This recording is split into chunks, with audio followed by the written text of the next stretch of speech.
Thank you. ముందుగా బ్రహ్మశ్రీ పితామహ పత్రిజీకి నమస్కరిస్తూ సర్వోపనిషదో గావో దోగ్ధా గోపాలనందనః పార్థో వత్స సుధీర్భోక్త దుగ్ధం గీతామృతం మహత్.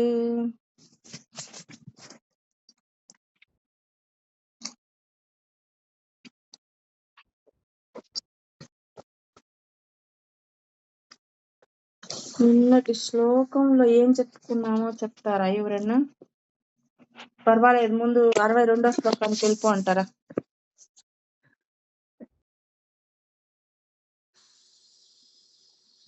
ఏం చెప్పుకున్నారో నాకు తెలియదే.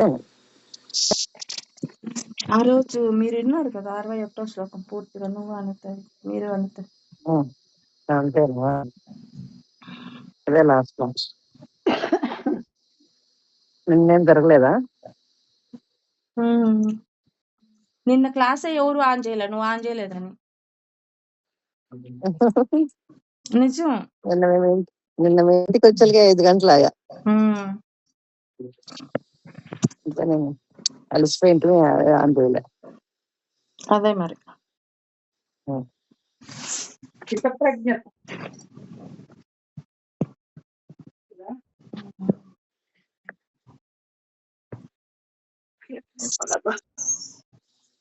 ఏం కష్టపడద్దండి, కంప్లీట్ ఏం కష్టపడద్దండి కానీ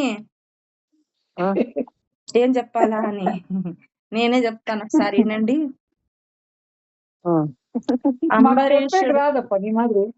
అంబరీషుడు లాగా మనం తయారు కావాలి అంటే మన అవయవాల్ని, ప్రతి ఒక్క అవయవాన్ని ఆ భగవత్ సేవకు ఉపయోగించాలి.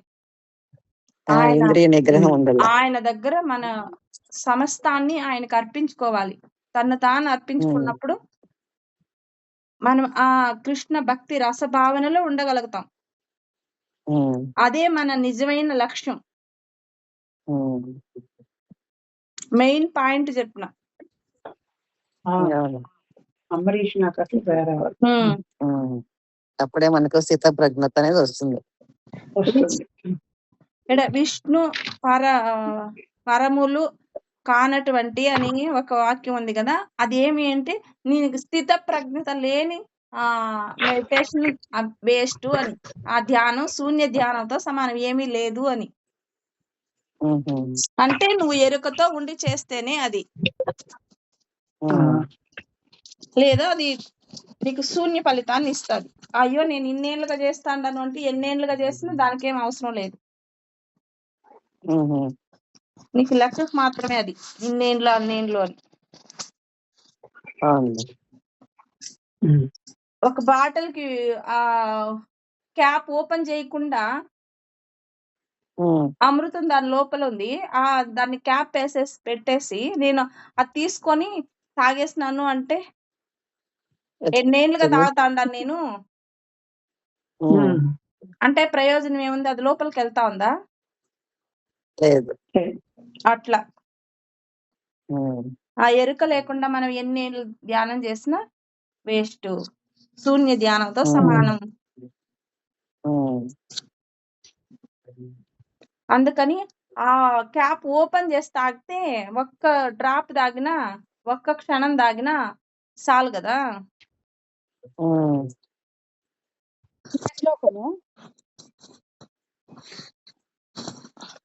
డిఫరెన్స్ అర్థమైందా ఇప్పుడు?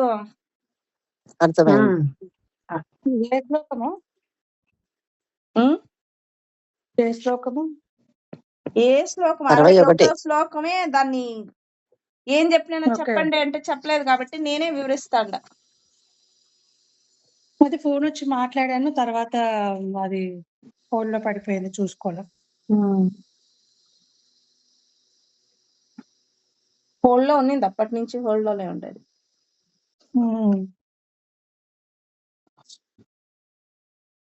అది ఏమి నీ ముఖ్య లక్ష్యం, నీ ఉద్దేశం ఏమి, నువ్వు వచ్చిన పని ఏమి అంటే ఆ కృష్ణ భక్తి రసభావనలో ఉండడమే, ఆ రసాస్వాదన చెయ్యడమే. అదేమి అంటే ఎప్పుడు ఆత్మ చైతన్య స్థితిలో ఉండడమే, ఆనందంగా ఉండడమే.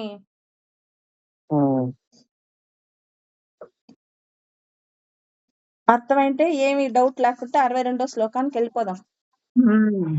ఆత్మ చైతన్యంలో ఎప్పుడు ఉండడమే, అప్పుడే స్థిత ప్రజ్ఞలో ఉండగలం. వెరీ గుడ్, ఇంద్రియ నిగ్రహం ఉండాలా. బాగా చెప్పినారు. భక్తి.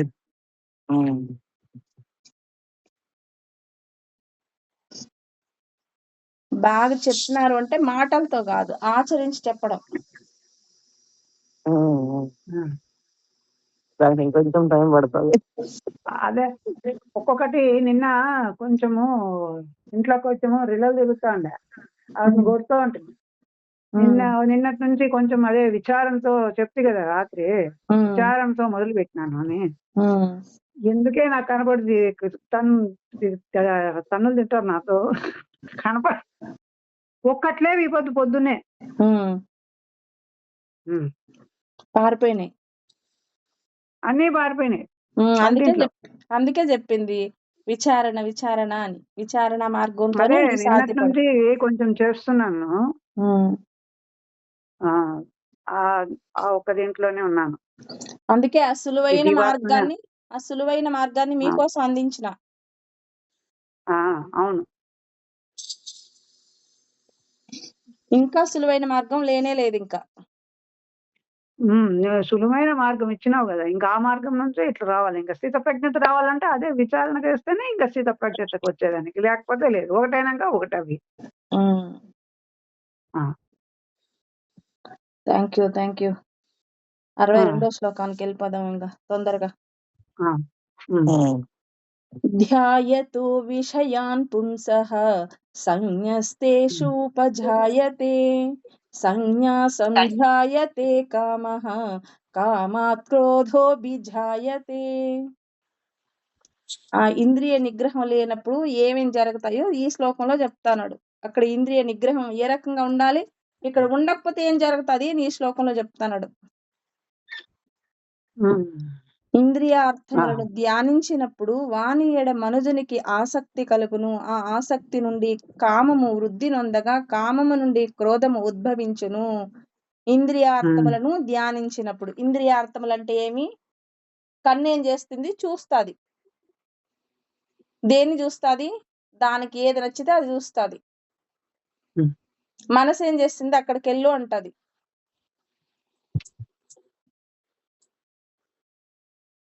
అప్పుడు కాళ్ళు వెళ్తాయి అక్కడికి, మనసు వెళ్తాది, నువ్వు వెళ్తావు. అప్పుడు కాళ్ళు వెళ్తా ఉండాయి అంటే నువ్వు వెళ్ళావని, మనసు వెళ్ళింది అంటే నువ్వు నీ సశరీరంగా వెళ్తా ఉండవు అని. అది చూడకూడనిది.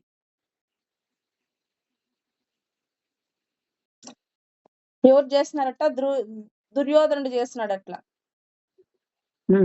వెళ్ళకూడని ప్రదేశానికి వెళ్ళి చేయకూడని పనులన్నీ చేసుకున్నాడు ఆయన.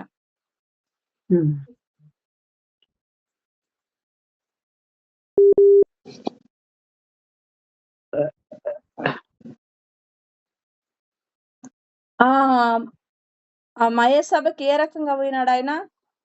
కుళ్ళుతో, కుతంత్రంతో పోయినాడు, కుట్రతో పోయినాడు, సద్బుద్ధితో పోలేదు. ఆ ధర్మరాజుల వైభవం చూసి అసూయపడినాడు. ఇంకా అప్పటి నుంచి స్టార్ట్ అయింది బ్యాడ్ టైం.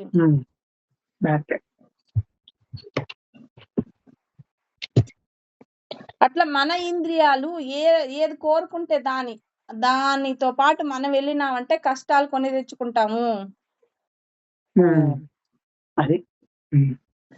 ఇది చెప్పింది ఇంద్రియార్థములను ధ్యానించినప్పుడు. వీటి పనులు ఏమి చేయకూడని పనులు చేసేది, దానికి నచ్చిందో చేస్తుంది. దానికి ఏ నియంత్రణ లేదు, ఎవరు ఆపే వాళ్ళు లేరు దాన్ని. ఎందుకు అంటే అది స్వతంత్రం, సర్వతంత్ర స్వతంత్రం. ఆ ఇంద్రియాలన్నీ ఏది కావాలంటే అది చేస్తాయి. ఎప్పుడు అంటే మన ఆధీనంలో అవి లేనప్పుడు.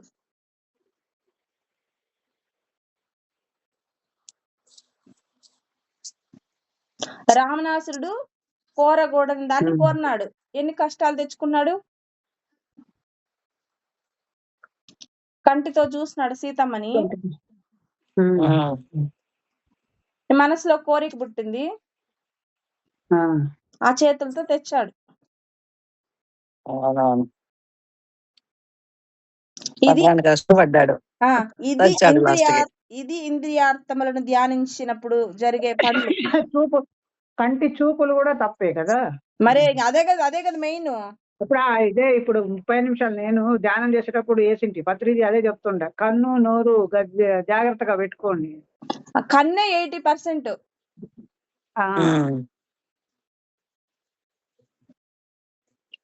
దాన్ని మూస్తేనే 80% వస్తుంది మనకి ఎనర్జీ.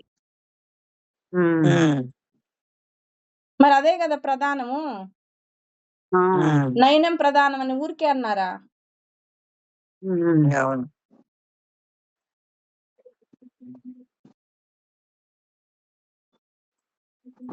మళ్ళీ మళ్ళీ మన ఇంద్రియ నిగ్రహం గురించి ఎన్ని రకాలుగా ఆయన మనకు బోధిస్తున్నాడో చూడండి. అక్కడ స్థిత ప్రజ్ఞత గురించి చెప్పాడు, ఇక్కడ ఇంద్రియాలు అది వాటి లక్షణాలు అవి. అంటే అది చూసిన దానికల్లా వెళ్ళడం దాని లక్షణం అది. వాటిని ఆ రకంగా వదిలేస్తే అవి వాటి లక్షణం కాబట్టి అవి ఎక్కడికైనా వెళ్తాయి, ఏమైనా చేసుకుంటాయి. అనుభవించేది ఎవరు? మనమే. కాబట్టి ఎవరు జాగ్రత్తగా ఉండాలి? మనమే జాగ్రత్త ఉండాలి. ఇంద్రియాలని మన కంట్రోల్లో పెట్టుకొని ఉండాలి. మరి తాగుతావా? అయితే నాకు తీసుకున్నా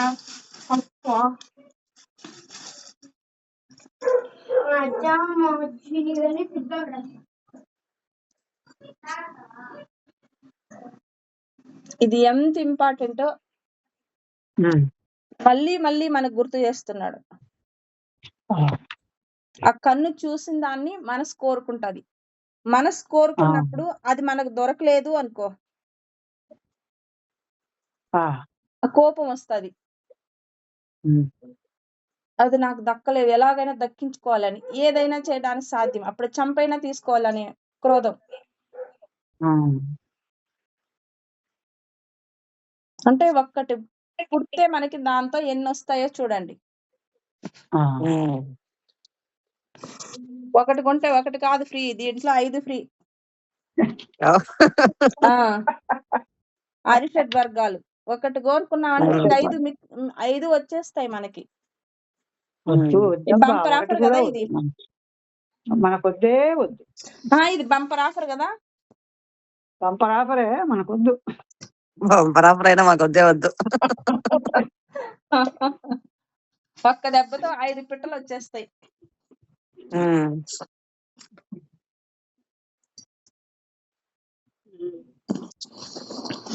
ఎట్లాంటి వాడికి వస్తాయి అని కూడా చెప్పినాడు చూడు. కృష్ణ భక్తి రసభావన లేని వాడికి వస్తాయి అవన్నీ. ఒకటి కొంటే 5 ఫ్రీగా. మనం దేన్ని ఎరుకలో ఉంచుకోవాలి ఎప్పుడు? కృష్ణ భక్తి భావన కాదు, కృష్ణ భక్తి రస అన్నాడు.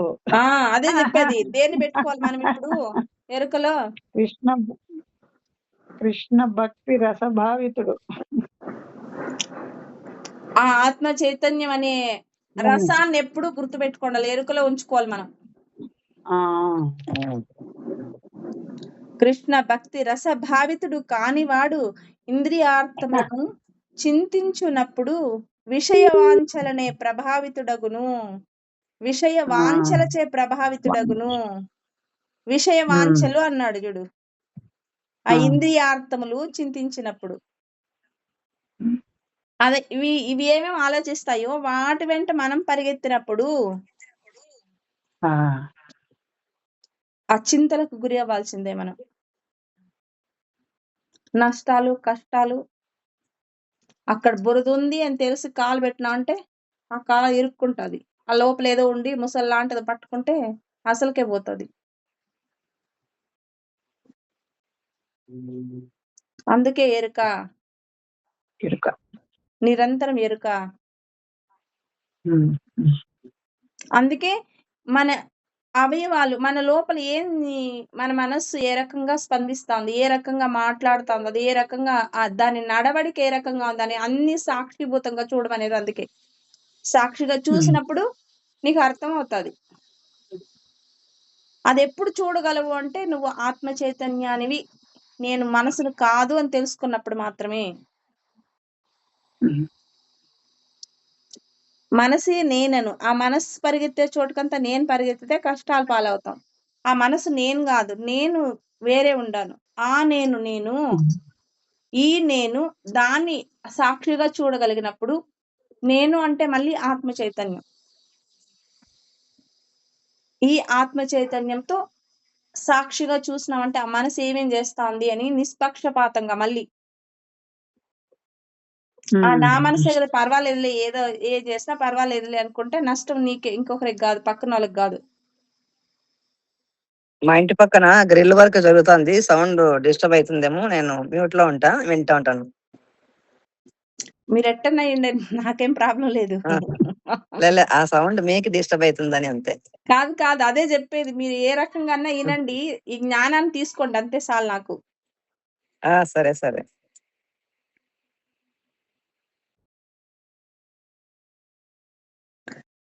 విషయ వాంఛల పట్ల మనం ఏ మాత్రం ఆసక్తి చూపించకూడదు. అంటే మనసు కోరుకునే దానికల్లా మనం వెళ్ళిపోకూడదు. దాన్ని మన కంట్రోల్లోకి తెచ్చుకోవాలి, మన అధీనంలోకి దాన్ని తెచ్చుకోవాలంటే మళ్ళీ నువ్వు ఆత్మ చైతన్య స్థితిలో ఉంటేనే సాధ్యపడుతుంది. అది ఆత్మ చైతన్య స్థితిలో ఉండాలి అంటే నువ్వెవరో తెలుసుకోవాలి. మళ్ళీ ఇవన్నీ ఒకదానికొకటి లింక్. తీగలాగితే డొంకంతా కదిలింది అంటారు కదా, అట్లా ఒక్కటి పట్టుకున్నామంటే అన్ని వచ్చేస్తాయి. ఏది ఆ ఒక్కటి అంటే నువ్వెవరో పట్టుకోవడం, అది తీగ. దాన్ని లాగితే మిగతా అన్ని వచ్చేస్తాయి. స్థిత ప్రజ్ఞత, ఇంద్రియ ఆధీనం, కృష్ణ భక్తి రసభావన, ఇవన్నీ వచ్చేస్తాయి. మళ్ళా ప్రత్యేకంగా ఒక్కొక్క దానికి ఒక్కొక్క సమయం కేటాయించి మనం సాధన చేయాల్సిన అవసరం లేదు.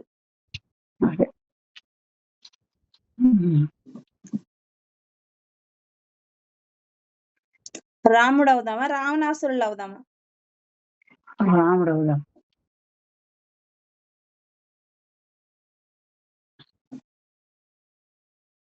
రాముడికి చేతగాక వానర సహాయము, సుగ్రీవుడి సహాయం తీసుకోలేదు.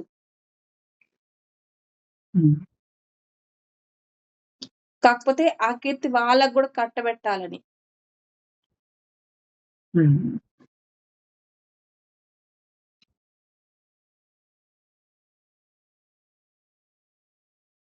ఆ సీతని తీసుకెళ్లేది ఆయన చూడలేదా, చూసినాడా, ఆయనకి తెలియదా?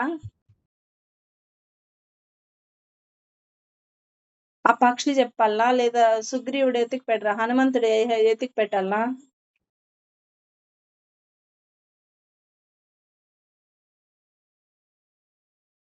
ఎందుకు ఇవంతా అంటే వాళ్ళకు కూడా మోక్షాన్ని ఇచ్చేదానికి. నేను రాముడి సేవకు ఉపయోగపడినాననే సాటిస్ఫాక్షన్, ఆత్మ తృప్తి కోసం వాళ్ళకందరికీ ఆ భాగాన్ని పంచినాడు ఆయన.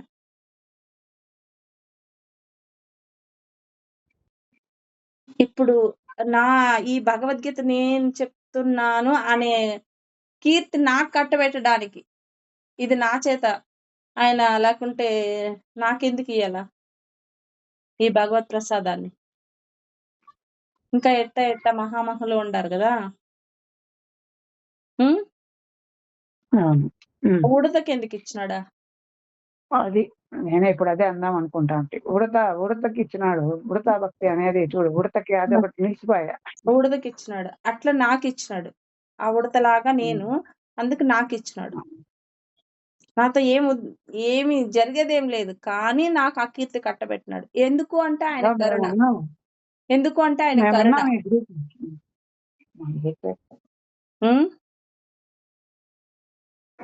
కరుణమ్మా, అదే ఆయన కరుణ, ఆయన ప్రేమ, ఆయన దయ, ఆయన కారుణ్యం, ఆయన వాత్సల్యం. ఇది అంతకన్నా ఇంకేం కాదు.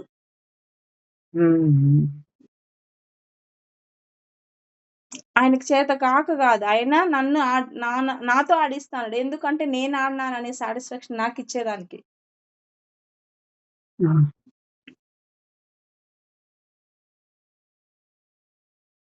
అట్లా రావణాసురుని చంపి సీతను తెచ్చుకునే దానికి చేత కాదు.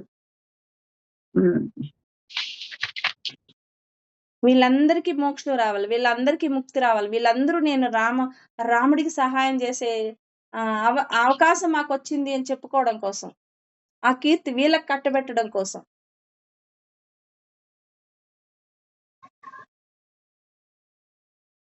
ఎప్పుడు అంటే మళ్ళీ కృష్ణ భక్తి రసభావన, ఆత్మ చైతన్య స్థితి, ఇది మర్చిపోకూడదు. మళ్ళీ ఇంద్రియాలు వెళ్ళిన చోటకు మనం వెళ్ళకుండా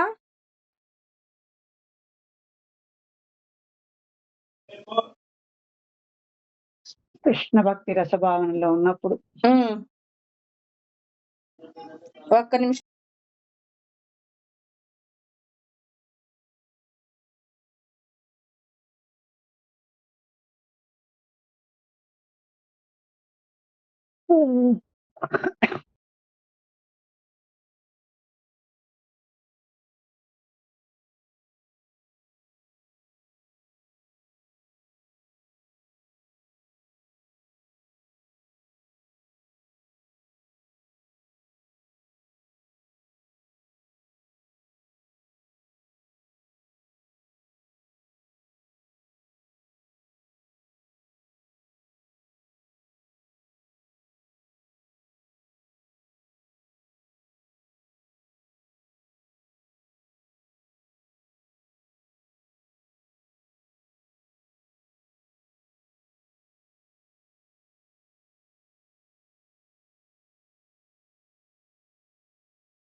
సారీ,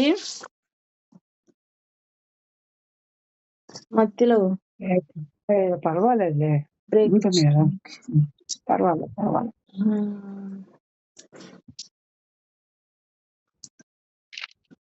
అట్లా మన ఏం కావాలంటే మళ్ళీ మళ్ళీ మళ్ళీ ఏం కావాలంటే కృష్ణ భక్తి రసభావన అంటే ఆత్మ చైతన్య స్థితి, అది రావాలంటే మళ్ళీ నువ్వెవరో తెలుసుకోవడం, నువ్వెవరో తెలుసుకోవాలి. అదొకటి తెలుసుకుంటే నీ ఇంద్రియాలు నీ ఆధీనంలోకి వస్తాయి. కృష్ణ భక్తి రసభావన ఎప్పుడు నిరంతరం ఎరుక ఉంటుంది. మళ్ళీ నువ్వు అవి వెళ్ళిన జాగాకంతా నువ్వు వెళ్లాల్సిన అవసరం లేదు. అంబరీషుల్లాగా ఉన్న జాగాలోని ముక్తిని పొందొచ్చు. ముక్తి అంటే ఏమీ లేదు, ఆనందంగా ఉండడమే ముక్తి.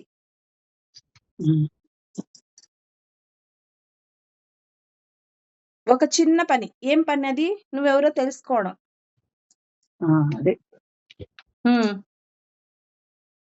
అది తెలుసుకుంటే ముక్తి వచ్చేసినట్టే నీకు, జీవన్ముక్తి. వాస్తవమునకు ఇంద్రియములకు చక్కని కార్యక్రమం ఎల్లవేళలా అవసరము.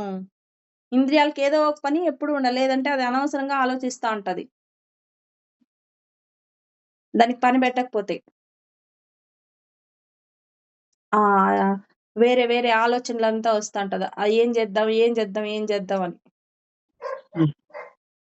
ఎవడి కొంప ముంచుదామా అని ఆలోచిస్తావా, చివరికి మన కొంపే మునిగేది.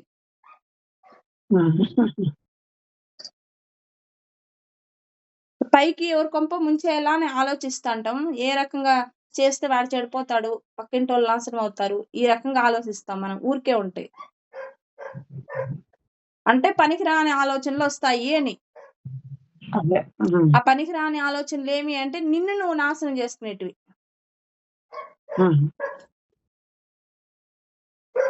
అట్లా ఆలోచనలు రాకుండా ఉండాలంటే కృష్ణ భక్తి రసభావనలో ఉంటేనే అవి రాకుండా ఉంటాయి. ఏదో ఒక ఎల్లవేళలా ఏదో ఒక పని వాటికి, అంటే ప్రతి క్షణం వాటికి ఏదో ఒక పని పెడితేనే. అది ఏం పని అంటే నిన్ను నువ్వు ఉద్ధరించుకునే పని, మళ్ళీ ఏదో ఒక పని కాదు, చెత్త పని కాదు. మళ్ళీ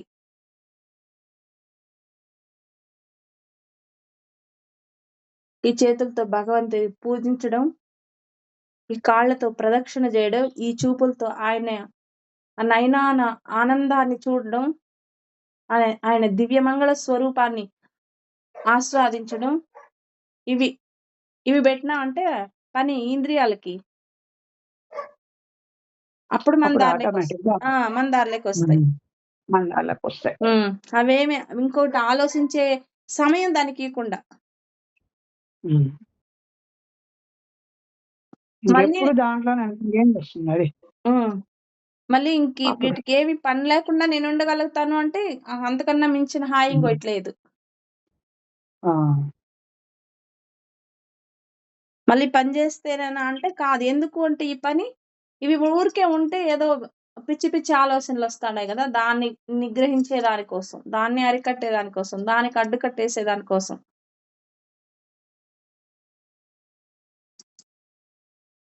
దానికి అర్గళం వేసే దానికోసం. దుర్గా సప్తశతిలో అర్గళా స్తోత్రం అని ఒకటి ఉంది కదా, విన్నారా ఎవరన్నా? లేదమ్మా, నేనైతే ఏం లే. దుర్గా సప్తశతిలో అర్గళా స్తోత్రం ఒకటి ఉంది, అమ్మవారిని స్తుతించి. అదేమి అంటే నన్ను నేను నిగ్రహించుకోవడం అని అర్థం. అర్గళ అంటే చెడు మార్గంలోకి వెళ్లకుండా నువ్వు నన్ను అదుపులో ఉంచు అని. ఇంటికి ఎట్లా తాళం వేస్తాము అట్లా మన లోపల ఉండే ఆ దివ్య శక్తుల్ని వేరే పక్కదారి పట్టనీయకుండా.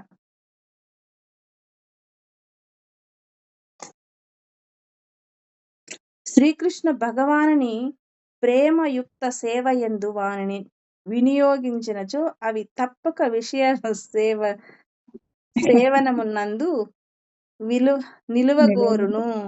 ఇప్పుడు ఇందాక మనం అదే కదా చెప్పుకున్నాము, మళ్ళీ వెనకన అదే ఇచ్చినాడు ఆయన. ఈ భౌతిక జగమనందు బ్రహ్మ రుద్రాదులతో సహా ప్రతి ఒక్కరును ఇంద్రియార్థములచే ప్రభావితము చెందిన వారే.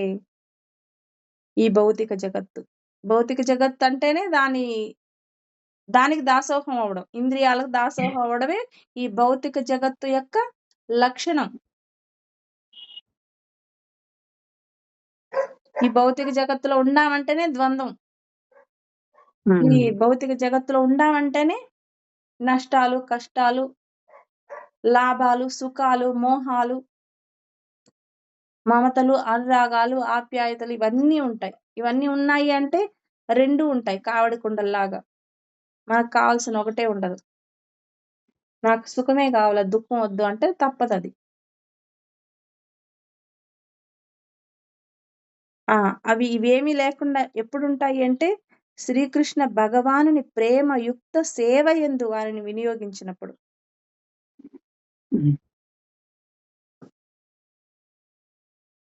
ఈ మళ్ళీ బ్రహ్మ రుద్రాదులతో సహా ప్రతి ఒక్కరూ ఇంద్రియార్థములచే ప్రభావితం చెందిన వారే అంటే వాళ్ళు ఆ ఇంద్రియములచే ప్రభావితం అయినట్టు మనకు కనిపిస్తారు, కానీ అది లోక కళ్యాణం కోసం.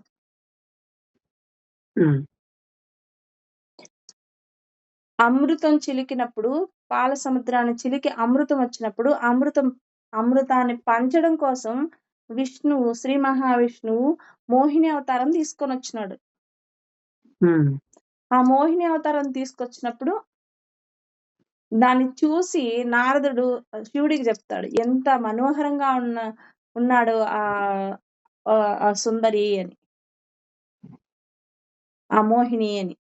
మళ్ళీ శివుడు ఏం చేస్తాడు, నాకు ఆ మోహిని అవతారాన్ని చూడాలనింది, ఒకసారి నా కోసం నాకు చూపించు అని ఆయన వెంట పడతాడు. ఆయన అది ఇంద్రియ లోలత్వమా, లోక కళ్యాణం కోసం జరిగే పని? అది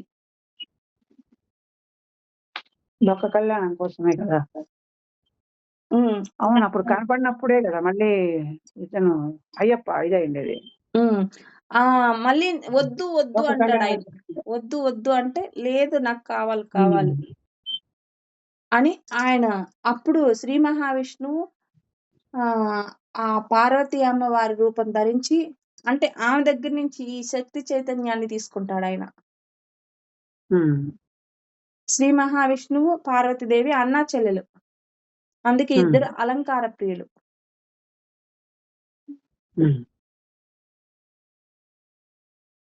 మళ్ళీ ఇంకేం అలంకార ప్రియులు అంటే ఏం గుర్తుకు రావాలంటే ఆడ స్థిత ప్రజ్ఞత, స్థిరత్వం, ఆయన స్థితి కారకుడు. విష్ణువు స్థితి కారకుడు. ఆయన పనేమి విశ్వంలో అన్నిటిని పోషించే శక్తి ఆయనకుంది. అది స్థితి కారకుడు అంటే. ఆ పోషణ బాధ్యతను విష్ణువుకి ఇచ్చినారు. పుట్టించే కార్యక్రమం బ్రహ్మ తీసుకున్నాడు. దాన్ని పోషించేది విష్ణువు. దాన్ని నిద్రపుచ్చేది శివుడు. లయం చేసేది. నిద్ర అంటే కూడా లయంతో సమానమే కదా. పడుకుంటే లేస్తామో లేదో తెలియదు కదా. అంతే కదా. అట్లా అందుకని వాళ్ళిద్దరికి అలంకార ప్రియులు. అంటే అలంకారం అంటే స్థిర పోషణ అంటేనే అవన్నీ కదా, అలంకారమే కదా. అలంకారం అంటే ఆభరణాలే అనుకోకండి. మనకు తినడానికి ఆహారం వద్దా, అది కూడా అలంకారమే కదా. పొట్టకు అలంకారం కదా అది. అట్లా లోతులోకి పోతే అసలైన అర్థాలు బయటకు వస్తాయి. పై పైన చూస్తే ఏమి రావు. అందుకు ఆయన శ్రీ మహావిష్ణువు ఆ అమ్మవారి ఇద్దరు ఒకటే కాబట్టి నారాయణ నారాయణి.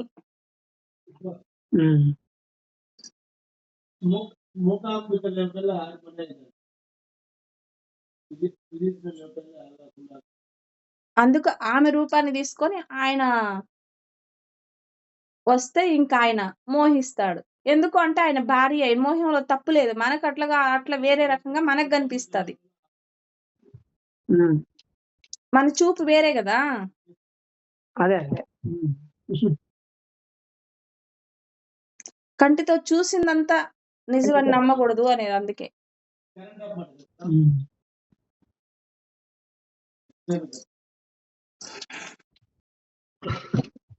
అది హరిహర పుత్రుడు అయ్యప్ప అయినాడు. ఆయన ఇంద్రియ లోలత్వం వల్ల లోక కళ్యాణం అయింది.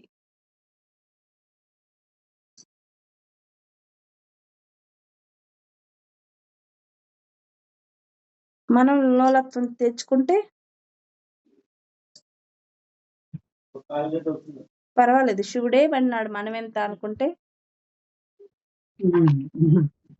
మనం పడితే తప్పేంటి అనుకుంటే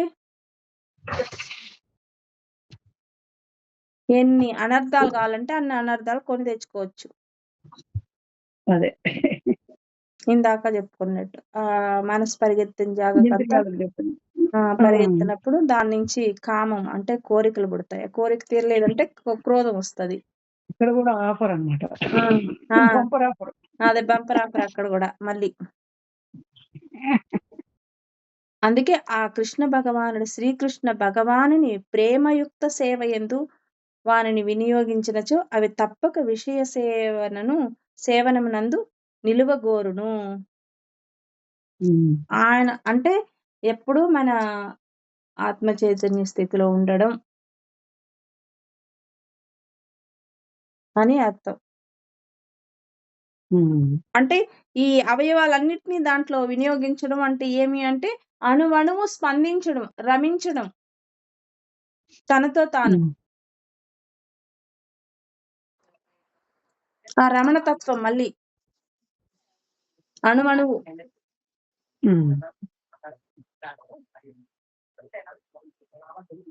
అప్పుడు ఇంద్రియాలు నీ అధీనంలో ఉన్నట్టు. నువ్వు ఆ రకంగా ఉన్నావు అంటే ఆ ఇంద్రియాలు ఆటోమేటిక్ గా నీ అధీనంలో ఉన్నాయి అని సర్టిఫికెట్ ఇంకొకరు ఇవ్వాల్సిన అవసరం లేదు అప్పుడు. అంతే కదా.